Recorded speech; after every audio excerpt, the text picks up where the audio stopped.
Exclamation everybody, and welcome to another channel update. This one for September 2017, a little bit earlier in the month than usual because I have a few things to discuss. I was actually going to make a separate video on the first topic on here, but I actually did make a video and I scrapped it because it was a little bit more in depth than I wanted to go, and it was a little bit more angry than I wanted to be. So I'm going to address what I was going to address in that video, and then also have my normal channel update for those of you just following the channel. I tend to do this every month. I value some level of transparency in the channel, and this is my way of kind of peeling back the curtains a little bit and letting you know what's going on with everything and what's happening and all that stuff. The game in the background is Galaxy on Fire 2 HD, or Full HD, I believe is the full thing on that. So we'll start out with the one topic that I kind of want to gloss over as much as possible, but I also want to get the information out to you guys. Recently, as you probably know if you followed any gaming news at all, recently there was an incident with PewDiePie and a certain non-professional attitude on a stream. I'm not going to get into any real details. Suffice to say that some of the backlash from that, he was streaming PUBG at the time. Sometime last year, I believe, he had made videos on his channel about Firewatch, which is from the developers Campo Santo. After this recent incident on a PUBG stream, not on a Firewatch thing, the Sean Wiedemann, who is the co-founder of Campo Santo, the developers behind Firewatch, issued a DMCA takedown on PewDiePie's video that he made for Firewatch, in protest of of the extremely unprofessional behavior he had. Let's not sugarcoat it. The racist remarks that he made in a PUBG stream. So this was, the idea behind it was that Campo Santo didn't want to be associated with PewDiePie at all, and that having videos of their or a video of their game on his channel in their minds was an endorsement, and they wanted to wash their hands of him. And the only thing I'll say about that is, in my mind, there's two pieces of that. There's two halves of that whole. One of those is they mentioned on Twitter that they had sent out, Campo Santo that is, had sent out over 3,000 keys for streamers and YouTubers to use to market their game, basically. I don't know if PewDiePie was one of the ones that they sent it out to. I imagine he probably was. I imagine he gets a lot of stuff for free. I can't imagine that he actually pays for much of anything, honestly, even though he makes boku bucks doing what he does. So I'm going to say that if they had given PewDiePie a key, then I can see what their thought is around it being some sort of endorsement, right? Because they gave him a key, he did the video.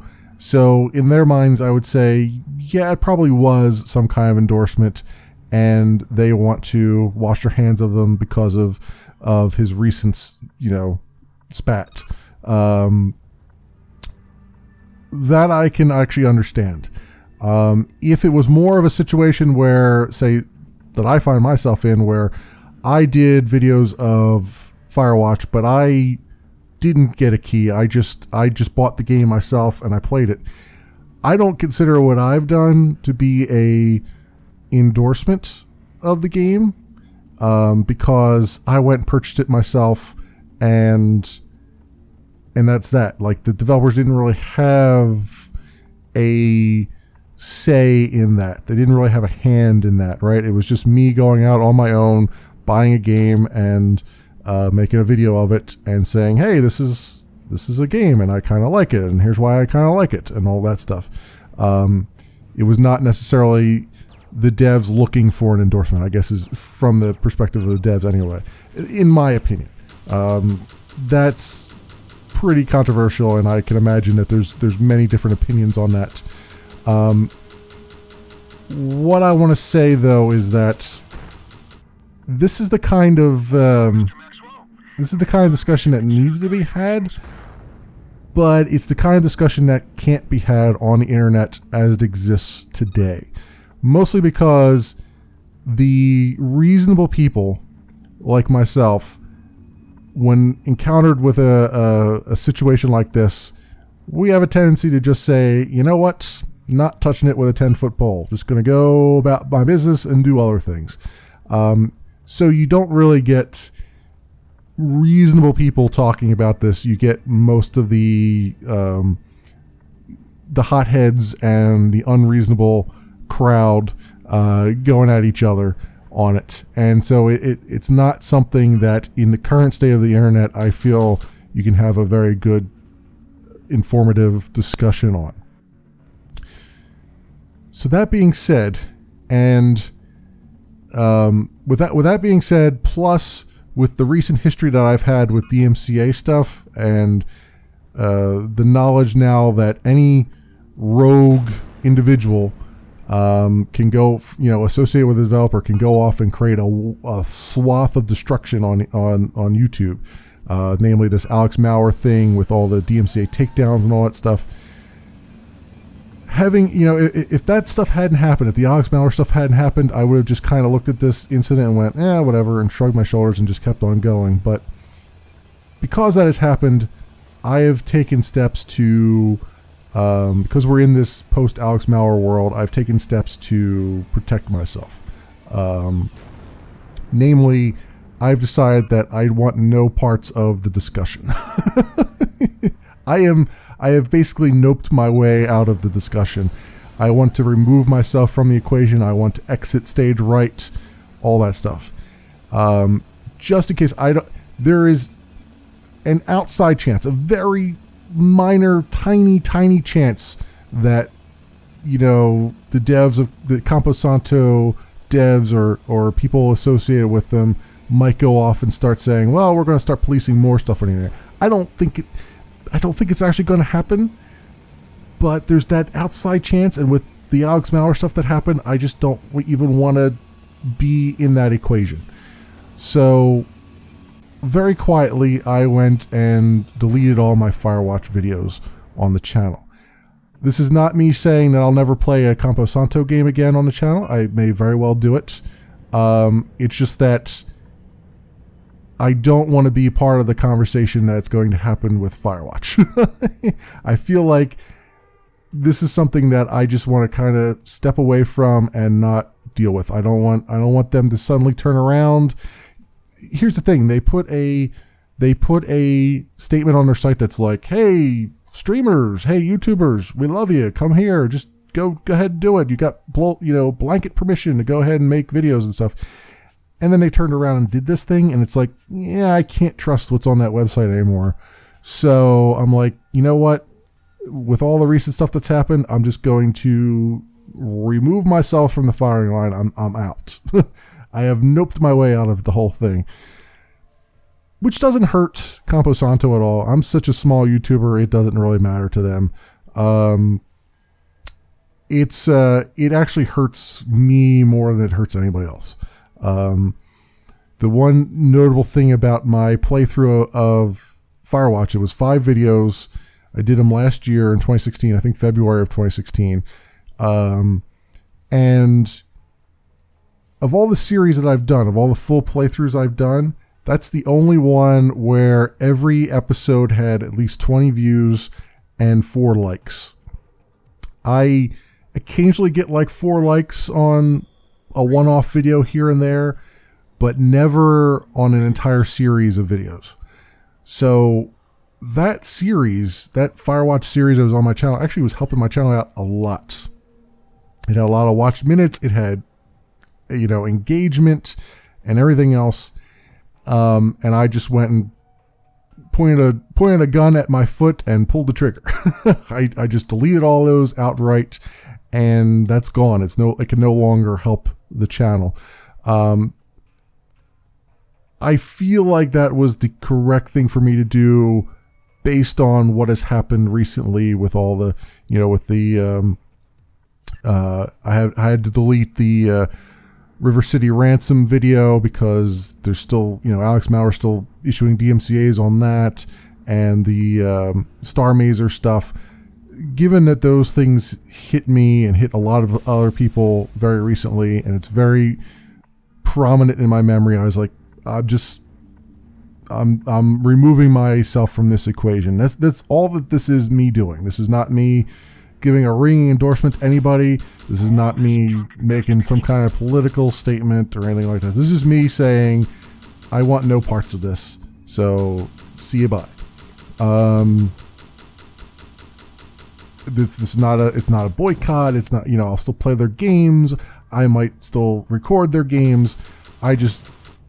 Firewatch is just, I don't need to be a part of that particular conversation. That's what I'm saying. I don't want that drama around here. So that's what I've done. The only reason I'm even talking about it is because I value the transparency of the channel. I feel like if I've done something like this is a data point, and it should be something that, you guys know about, your subscribers or not. And, this is just, it's important information. It's like, I've removed this, and this is why I removed it. I don't want there to be rumors or something like, oh, maybe he was DMCA'd or something. No, I wasn't. I just did this on my own. This was just my own thing. There's no political motivation behind it. It's just me being absolutely terrified / covering my ass maybe a little bit too much. Maybe going to too much of an extreme to cover my ass kind of thing. So that's what's happened with that. Feel free to leave comments on it. Just know that there's no malice. There's no malice in my voice. There's no malicious reason for me doing this. This was just me being very abundantly over cautious, essentially. That's all there is to it. So that unpleasantness is aside. I don't need to discuss that anymore. So I think we're all good on that. hopefully we're all good on that. As far as the statistics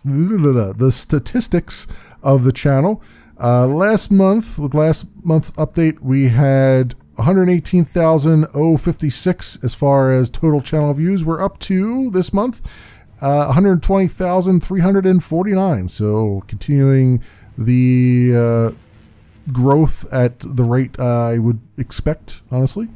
Subscriber wise, we went from 421 to 425. Thanks for joining me, all the new subscribers. Hope you stick around. Hope you like what you're seeing, and cool beans. I don't know where else I was going with that particular sentence, but there you go. And minutes watched, we went from 10,229 minutes watched to 11,514. Again, some good jumps in there, about normal, and it's September, like the beginning of September, is always a little bit depressing for a YouTuber because suddenly everything drops off. Like the first week of September, it's like Deadsville. It's like total Deadsville. Like there's no views coming in, there's nothing, and then it picks back up again. So cool on all that.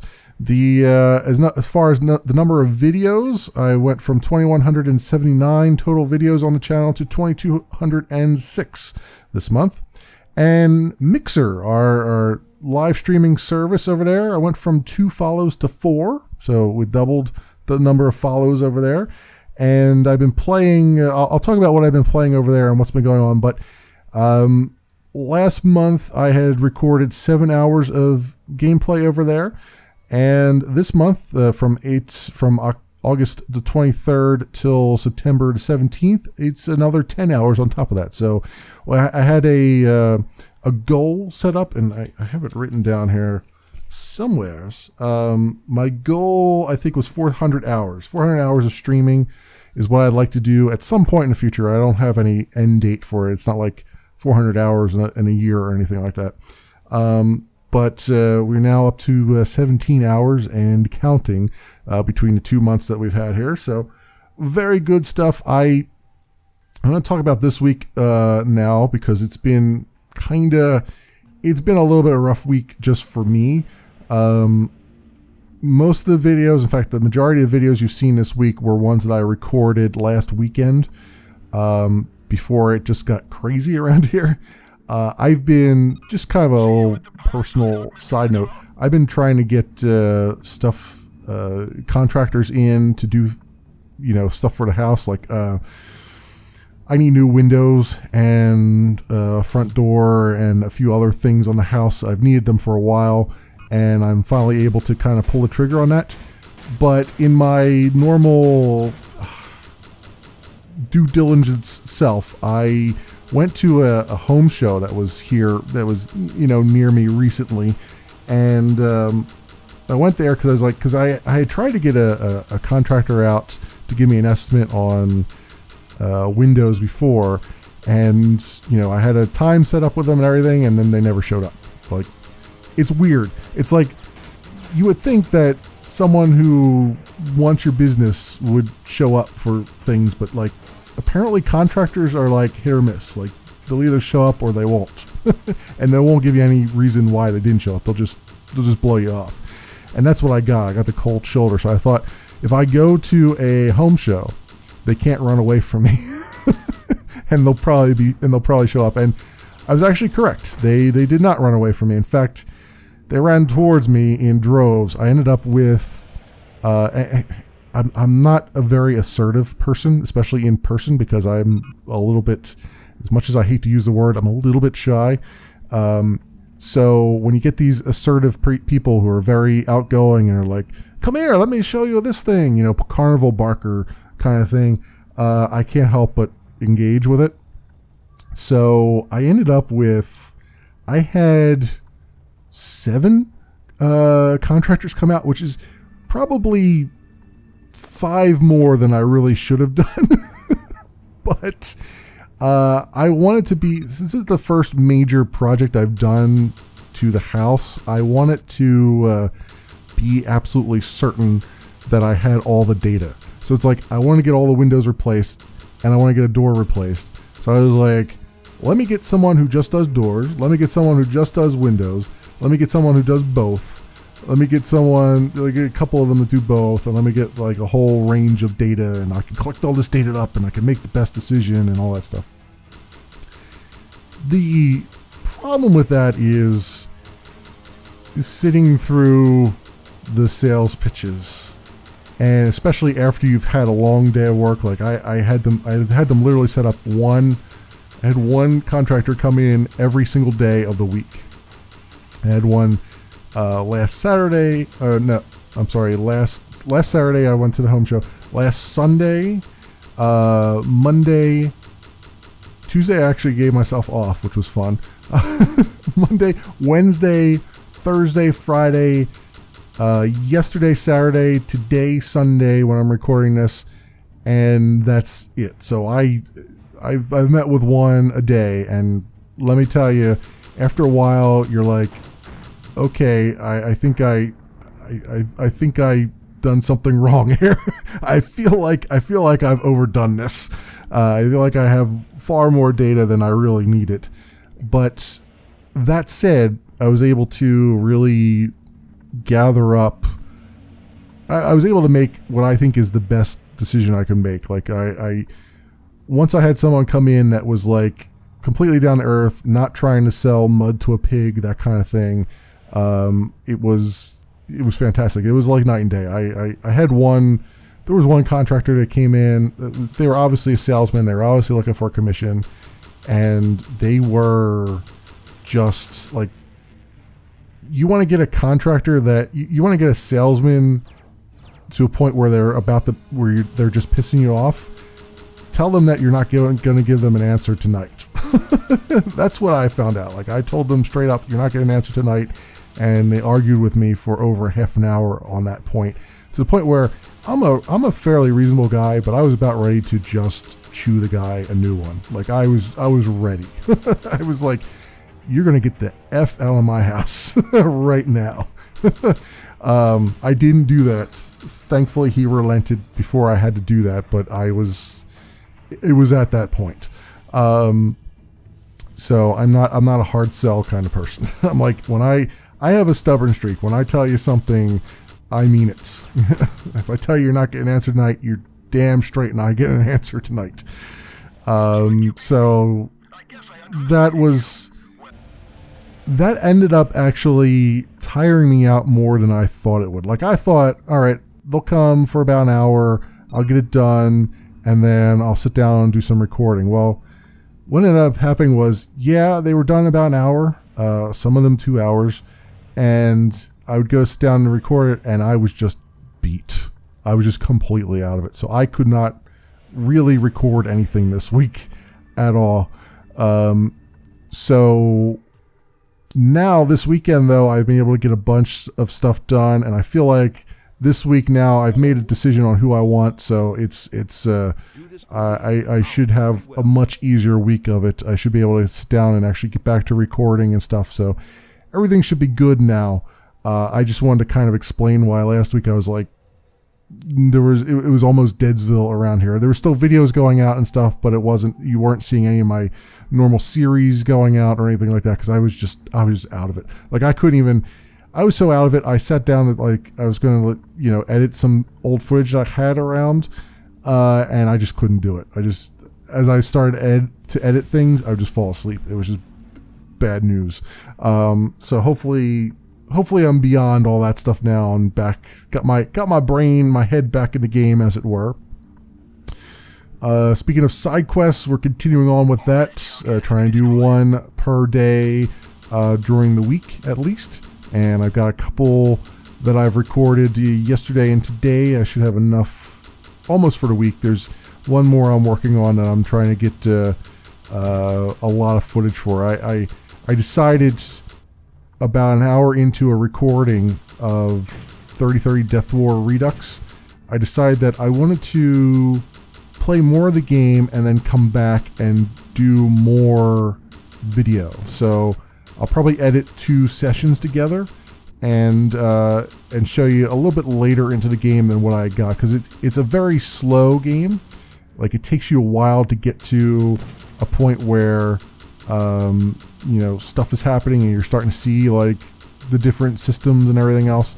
So I wanted to sort of take a break from the recording that I did. I have about an hour, and come back and join in again after I've played a couple more hours of the game. So that's what I'm doing right now on that. I probably will have that done this week. So you might be able to see that coming up this week on the channel. Amongst other things, I do revisit Starway Fleet. I try to be as kind as I can, but it's still a little bit scathing. still just a little bit. So hopefully that will be nothing bad will come from that. And as far as the streaming is concerned, I've been streaming exclusively to Mixer, just because it's easier. I have everything set up and I can just do it. I've also kind of locked down how to record things locally as well as doing the stream, where I've got it to a point where I'm getting decent quality, I think, out of the recordings. You'll see any of the videos that have gone up for Battlestar Galactica Deadlock are the result of that. They were a stream that I did. I've been doing that exclusively on stream, but I've also been editing the footage afterwards and putting it all together. I've got it all, like all the different audio tracks recording, and I'm able to separate the game audio from my commentary, so I'm able to balance the levels better.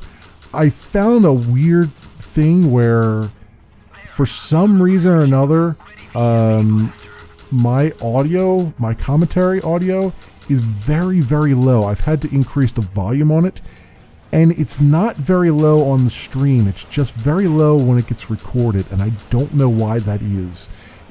I'm almost thinking that it might be a bug in OBS, because it just doesn't make any sense. Like, it's it's the right volume everywhere else, but it's not when I listen to it, when I open it up in Audacity, it's very, very low.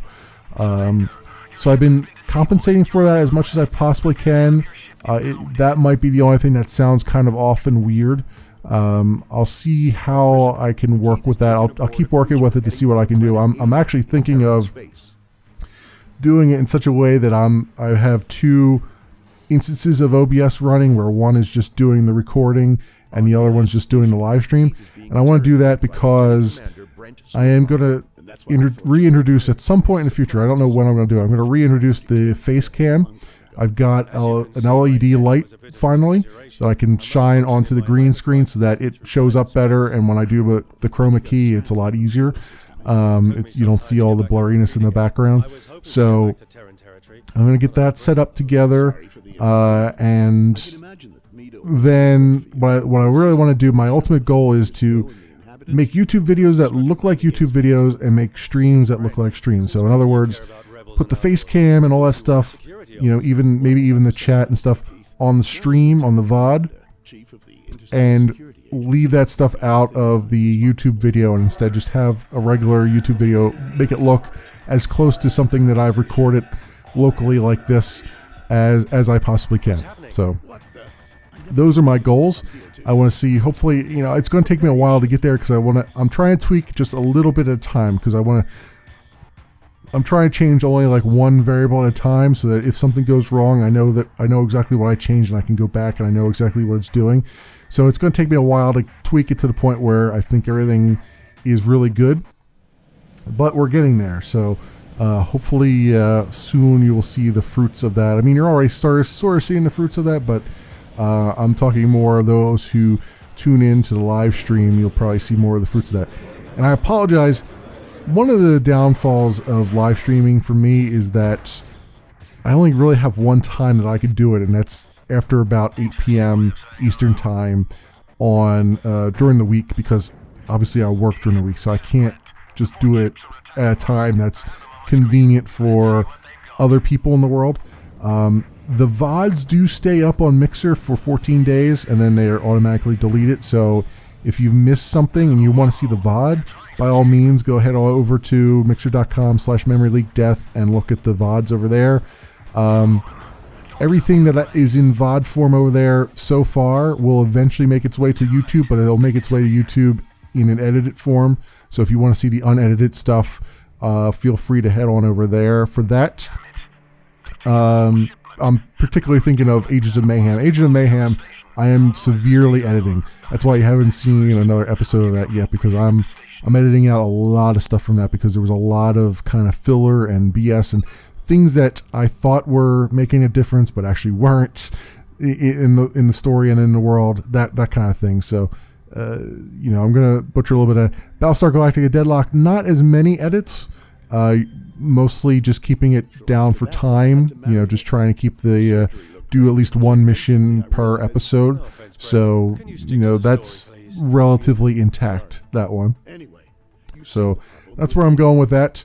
As far as the other series that were going on the channel, I still have to play some more of No One Lives Forever. I do have some footage still recorded. I think I'll be getting that up soon, or maybe I did that last week. I honestly don't remember. This is where my mind is at this point. This is how blown out of the water I was from last week. Pyre, I definitely want to get back to and record more stuff. The stuff that you've seen thus far was things that I recorded like 3 weeks ago, so I need to get back into that this week and do some of that. This is why I don't stream every day. I'm trying to stream Tuesdays and Thursdays as much as possible. It really depends on how I feel. I've found, and this is the weirdest thing to me, I get more tired after a stream than I do after YouTube. So a lot of times when I come home and I'm particularly tired, I'm not so tired that I can't do a YouTube video, but I am too tired to do a stream. It's a very weird phenomenon, right? Because here's what's happened. With a YouTube video, there are occasions, and you might, if I forgot to edit it, you might hear it in a few instances where I actually fall asleep while playing. And it's not because the game is bad. I've done this on a couple like side quest videos, especially some recent ones. It's not that the game is bad. It's just that you know how you're so tired, you get that, what do they call it? Micro sleep, where you just kind of like doze off for like 30 seconds and then suddenly catch yourself and you're awake again. That's kind of what happens. And again, it's not a reflection on the game or anything. It's just that I'm so worn out from the day that there are times when I literally fall asleep while I'm recording. Can't really do that on a live stream, right? It's kind of not a good idea to do it on a live stream. So I like to make sure before I do a live stream that I'm going to make it through it and I'm going to be awake the whole time. So that's why sometimes, even though I try to do Tuesdays and Thursdays, sometimes I will skip a Tuesday or a Thursday because I'll come home and I'll be like, yeah, it's not happening. It's not happening tonight. But what I'll do instead is I'll maybe record a YouTube video, because even if I do fall asleep during it, I'll just edit it out and you'll never know. Or maybe you will know because I'll forget to edit it out. Whatever the case may be, that's kind of how I've been rolling with it. It's a very weird phenomenon. It's like, and not only that, but when I get done a stream, I feel more tired out than I do if I record for 2 hours. Like if I record 2 hours of footage for YouTube, I usually don't feel that bad. When I record 2 hours of a live stream, I feel like I've been, I don't know, shot in the head 5 times and left for dead. It feels, it's just more draining, and I don't know why that is. I don't know if it's just you're under more stress because you need to perform for random people coming in and out, whereas for YouTube you always have that I can fall back on making some quick edits to do that, or if it's more just or it's just a psychological thing. I don't know. I'm hoping that the longer I do it, the more I get used to it, acclimated to it, and the less tiring it'll be in general. So I'm trying. It's going to take me a while to get to that point where I can kind of do live streaming more than like 2 days a week kind of thing. I'll probably still have a few days in there where I don't do streams because I want to do stuff for YouTube, that kind of thing. Even though YouTube is dying a lot faster than I thought it was going to die. Like I knew that YouTube was on a decline. I did not realize it was going to decline quite as quickly as it has. It's not being helped by some of the larger YouTubers either. A lot of people are kind of jumping ship. There are YouTubers that I follow that I never thought would go full bore, with Twitch or something like that, who have recently. BOO comes to mind. Like he always did a little bit of streaming, but he never went, like he's actually literally said, for this month, I'm doing not that much streaming for September. And I'm like, that's weird. Like when you see something like that happen, someone you never thought would do something like that, suddenly doing that, it's like, ooh, that's a wake up call. Something's amiss here. This is actually the YouTube thing is worse than I had anticipated it would be. So, I mean, it's not hurting me because I do stuff for free, but it's still kind of a wake up call, right? I still need to go where the eyeballs go. And if there's more YouTubers jumping ship and just using YouTube as a dumping ground for SEO, basically that's what they're doing. Like a lot of the big YouTubers now are like, I'm just going to put VODs up on YouTube. Some of them aren't even editing their VODs. They're just putting the full VOD up on there just because they know they're going to get better search engine optimization and ranking and all that stuff. They'll get visibility that way. So it's really become, at least for gaming channels, a lot of gaming channels, it's become just a dumping ground of VODs lately. So I still want to have some, I wouldn't call it original content, but I still want to have some content that was specifically destined for YouTube as opposed to streaming. It's just that, there's our realities that come into play too. And it's like, you got to go where the people are going. And if all these YouTubers are going to streaming services, then they're going to take their audiences with them. And so, at some point, gaming on YouTube might turn into animation on YouTube, where it just kind of died out due to the change that YouTube has made. So we'll see. Keeping my eyes open on it, keeping my eyes peeled, not taking any sides, just kind of, keeping my ear to the ground, that kind of thing. And yeah, I still have some more footage of Yonder to come to. I did finish the full story of that like a month and a half ago. I do want to come back to that though and actually finish up the farms and stuff. I haven't done that part yet, so hopefully I'll get to that at some point. But yeah, I think this has been a good channel update for you folks. We're reaching the end of my footage here of Galaxy on Fire 2. An interesting game that's kind of got some weird controls, but otherwise seems compelling. So I might do some of this on a stream and just keep it on a stream. We'll see. But thanks so much for watching and listening to me ramble on, friends, and I hope everything is going well with you, and I hope to see all of you again in the next month's channel update. Thanks so much for watching, and I'll see you then.